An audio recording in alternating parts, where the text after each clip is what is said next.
clearly one of the foci of the key informant interview that we did was on specific language in collective bargaining agreements that prohibits the use of volunteers.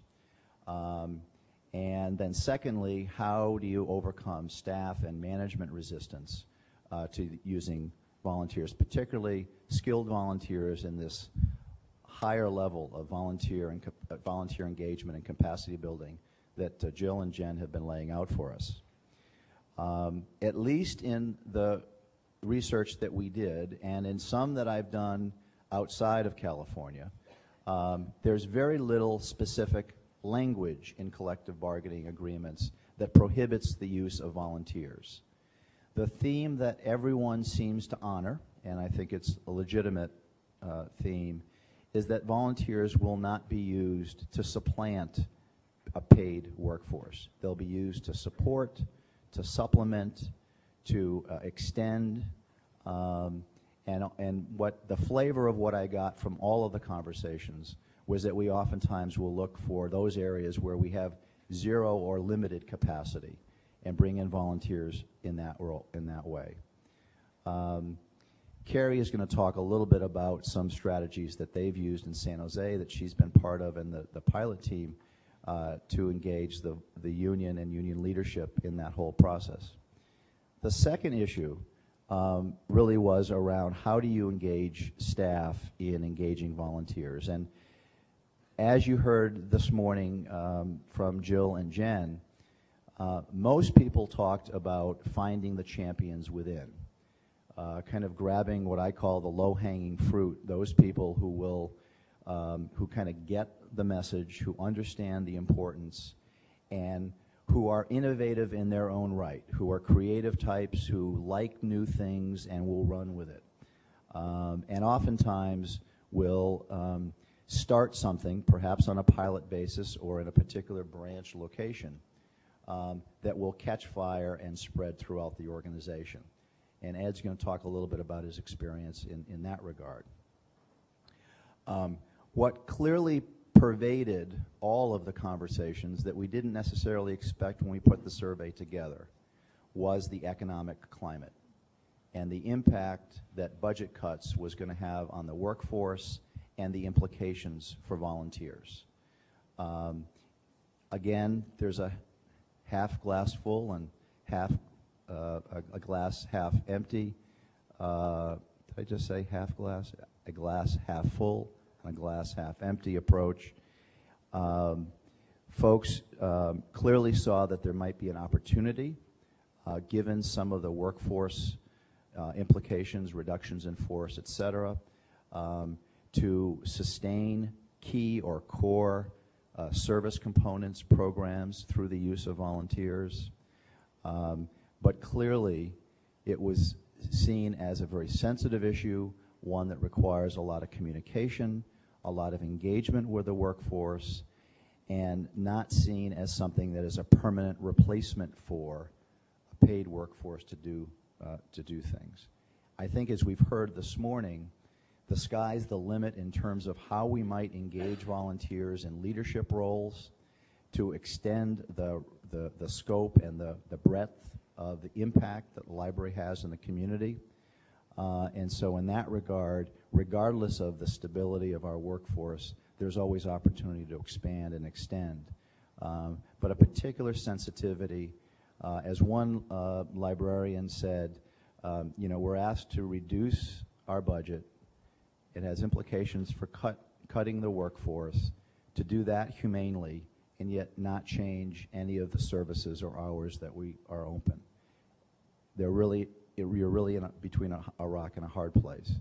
And so this is a challenging time at best. And so as we talk about volunteers, clearly a sensitive, engaged approach to communicate what the intents are and then following that up in action is going to be very critical. So in the interest of full disclosure, I should tell you I am a Detroit girl. And you can take me out of Detroit, but you cannot take the passion for unions, automobiles, or Motown out of me. So So I have great respect for the importance and value of unions, although I am on the management side of that equation. We decided early that we had to implement two things. One was we had to be inclusive and we had to be transparent. Now, transparent is an interesting thing because I don't think we ever set out in anything to be secretive. You know, there's never a backroom conversation that says, oh, we're not going to tell them about this. But it's about perception and how people perceive whether you are being transparent or not.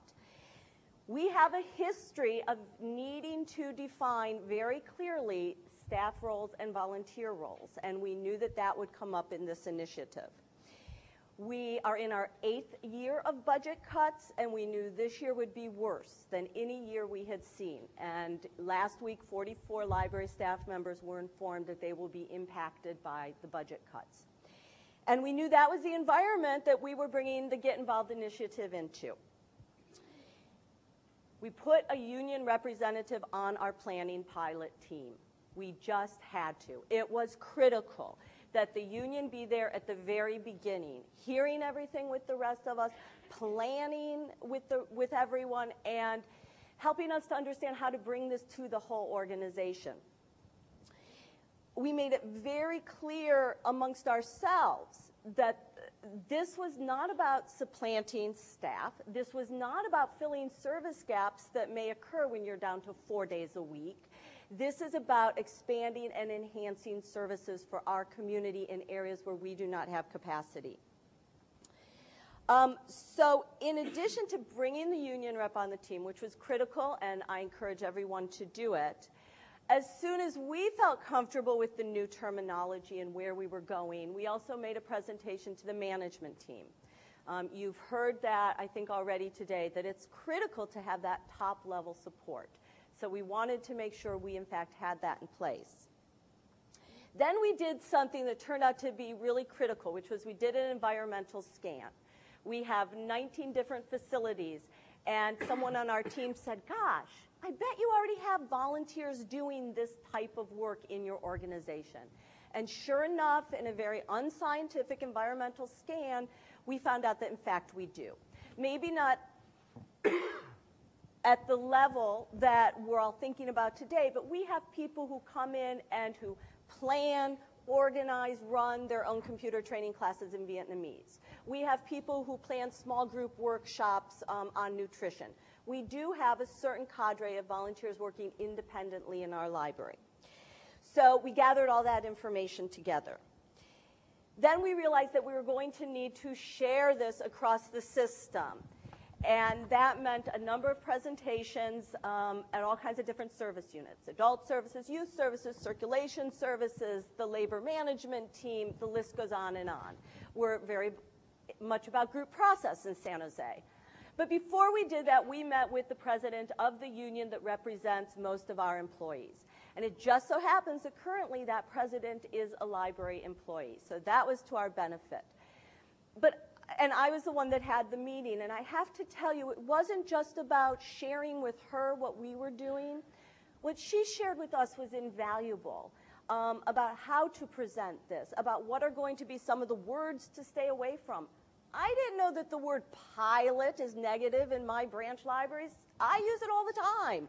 No, we called these demonstration projects. We did not call them pilots. But that was critical, or we would have gone to all these groups calling them pilots and people going, oh, yeah, all right. So that two-way communication was important.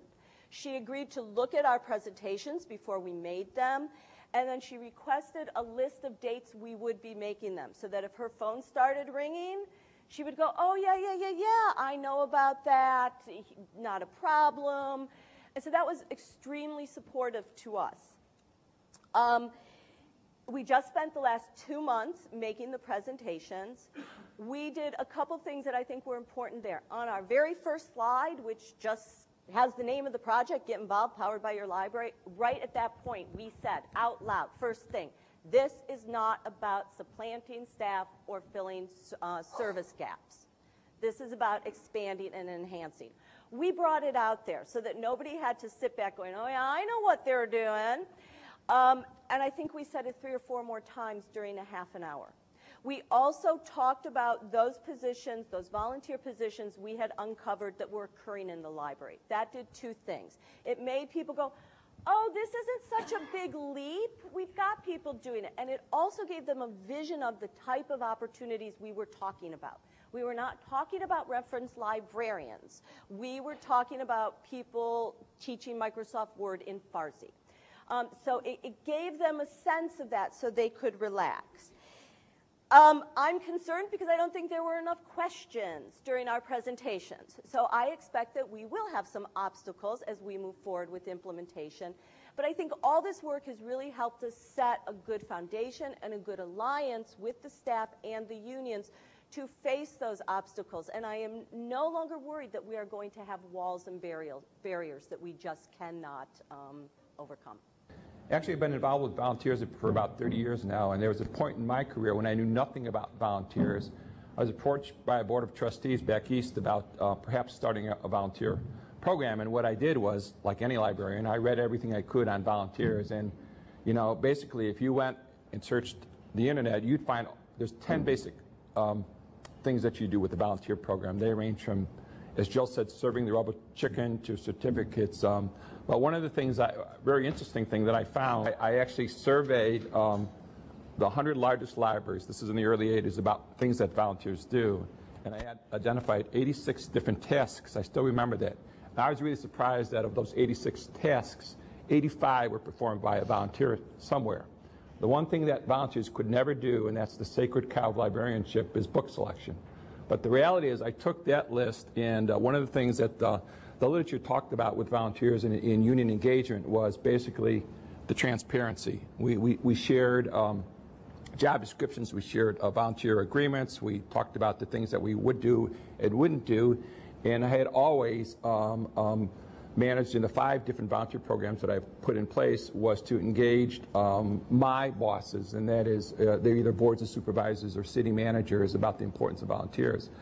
I'm really not concerned about union language these days. I think we serve 17 cities and the unincorporated areas of our county, and every single city, their mantra these days is civic engagement. You know, they're all about volunteers, they're all about leveraging what they have, and so I'm really not concerned about the next phase of what I consider our volunteer program in terms of letting volunteers really contribute to what we do. In terms of our staff development, in terms of how we developed our programs in different places, again, I go back 30 years, and one of the things they talked about basically was that this should be a 2-year process. You should talk about the importance of volunteers, about what they can do for you, what they can do for the community, and I had the luxury of doing that in a few places. My last job, which I have been at 14 years now, was the last time we had a significant fiscal crisis in the state, and basically we ramped up a volunteer program, and it's part of what we do. I don't think anybody who comes to our employ these days is surprised at how many volunteers that we have. It's part of what we